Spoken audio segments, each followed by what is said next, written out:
বহুদিন ধরে অনেক রিকোয়েস্ট পেয়েছি, ম্যাম একটা ব্রাইডাল বান হেয়ারস্টাইল শেয়ার করুন। তো চলো আজকে সেই রিকোয়েস্টেড ভিডিও নিয়ে চলে এসেছি।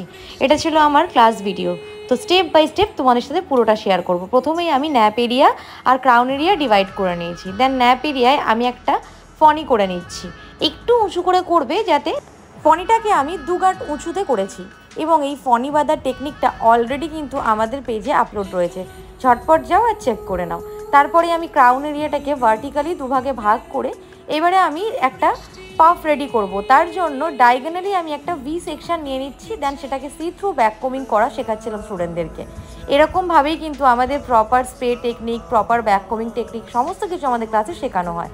তো এরকমভাবেই ওদের স্প্রে টেকনিক থেকে শুরু করে কীভাবে ব্যাক কমিং করবে, কীভাবে ব্যাক কমিং করলে কীভাবে ব্যাক কমিং খুলবে, ইচ অ্যান্ড এভরি ডিটেল কিন্তু আমাদের থিওরি অ্যান্ড প্র্যাকটিক্যাল সহ শেখানো হয়।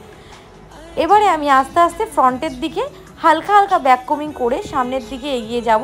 যত সামনের দিকে যাবে তত ব্যাক কমিংটা লাইট রাখবে, যাতে ফ্রন্টে মেসিনেস না ক্রিয়েট হয়, ফ্রন্ট একদম নিট অ্যান্ড ক্লিন থাকে। এরকমভাবেই তোমাদের কিন্তু একটা neat and clean puff ready করতে হবে। তোমরা যারা যারা এরকম ধরনের হেয়ারস্টাইল শিখতে চাইছো, ঝটপট আমাদের নেক্সট হেয়ারস্টাইল ব্যাচে জয়েন করে ফেলো, যেটা শুরু হচ্ছে সেপ্টেম্বর থেকে। তারপরেই ফনিটাকে আমি একটা সেকশন ক্লিপের হেল্পে লক করে রেখে নিট অ্যান্ড ক্লিন করে নিয়ে ফ্রন্টে চলে আসবো। এইটুকু সময়ের মধ্যে ফনিটা একদম স্টিক হয়ে যাবে। তোমাদের সেকশন ক্লিপের ওপরে কিছুটা হার্ড স্প্রে মেরে দিতে হবে। দেন ফ্রন্টে আমি ডায়াগোনালি সেকশন নিয়ে পিছনে ব্যাক কমিং করব এবং চেষ্টা করবে যাতে ফ্রন্ট একদম মেসি না হয়। তাই ব্যাক কমিং কিন্তু তোমরা অবশ্যই রুট ব্যাক কমিং করবে। তো এইভাবেই দেখো আমি সেকশন বাই সেকশন করে নিয়ে আমি ব্যাক কমিংগুলো করে নিয়ে একটা ফ্রন্ট পাফ রেডি করে নিয়েছি। তার আগে আমি শাইন স্প্রে দিয়ে চুলটাকে স্মুথ করে নিয়েছিলাম এবং প্রত্যেকটা ব্যাক কমিংয়ের পর হার্ড স্প্রে দিয়ে সেটাকে লক করেছি। পুরো ক্লিন করে নিয়ে যতটা পাফ দরকার ততটা ক্রিয়েট করে দেন আমি লাইনিং করছি। লাইনিং করার জন্য কিন্তু তোমাদের উপরের সেকশনের হেয়ার একদম ক্লিন রাখতে হবে। খুব সুন্দর করে লাইনিং করে লাইনগুলোকে ইউপিনের হেল্পে তোমাদেরকে লক করতে হবে। দেন লাস্টে তোমাদের প্রত্যেকটা লাইনকে সিকিওর করতে হবে হার্ড স্প্রে দিয়ে। খেয়াল রাখবে হার্ড স্প্রে যেন একটা লাইনের ওপরে না পড়ে, যতক্ষণ না সেই লাইনটা প্রমিনেন্টলি উঠে যায়। তারপরে আমরা সেই যে লক করা সেকশনটা রয়েছিল ওটাকে খুলে বব পিন দিয়ে সিকিওর করে নিয়েছি।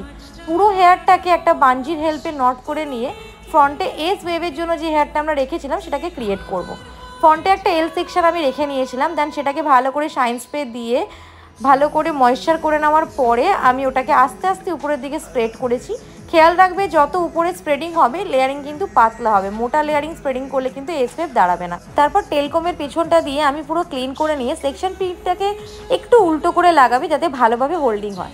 এসটাকে করার জন্য তোমরা কানের ঠিক 2 ইঞ্চি উপরে ওখানটায় তোমাদের স্প্রেডিং করে একটা ইউপিন লাগিয়ে ঠিক তোমাদেরকে পাফের কাছে নিয়ে এসে এটাকে লক করে দিতে হবে। তারপর আমি একটা ডোনাট দিয়ে ওদের শেখাচ্ছিলাম যে ডোনাট দিয়ে কীভাবে ইজি ওয়েতে বান ক্রিয়েট করা যায়। দেন তারপরে ওদের দেখিয়েছিলাম নিজের হেয়ারকেই কীভাবে একটা গোগুনেটের হেল্পে ওরা বানে কনভার্ট করতে পারবে এবং কিভাবে যখন একা থাকবে উইদাউট অ্যাসিস্ট্যান্ট কীভাবে সেইটা প্রপারলি করে উঠতে পারবে। এই টেকনিকগুলো কিন্তু একদম হাতে ধরে আমাদের ক্লাসে শেখানো হয়। তোমরা যারা যারা আমাদের নেক্সট হেয়ারস্টাইল ক্লাসে জয়েন করতে চাইছো, চটপট করে স্ক্রিনে দেওয়া নাম্বারে আমাদের সাথে কন্ট্যাক্ট করো। সেপ্টেম্বরের এন্ড থেকে কিন্তু আমাদের ক্লাস শুরু হতে চলেছে। খুব লিমিটেড সংখ্যক সিট নিয়ে কিন্তু আমরা ক্লাস করিয়ে থাকি।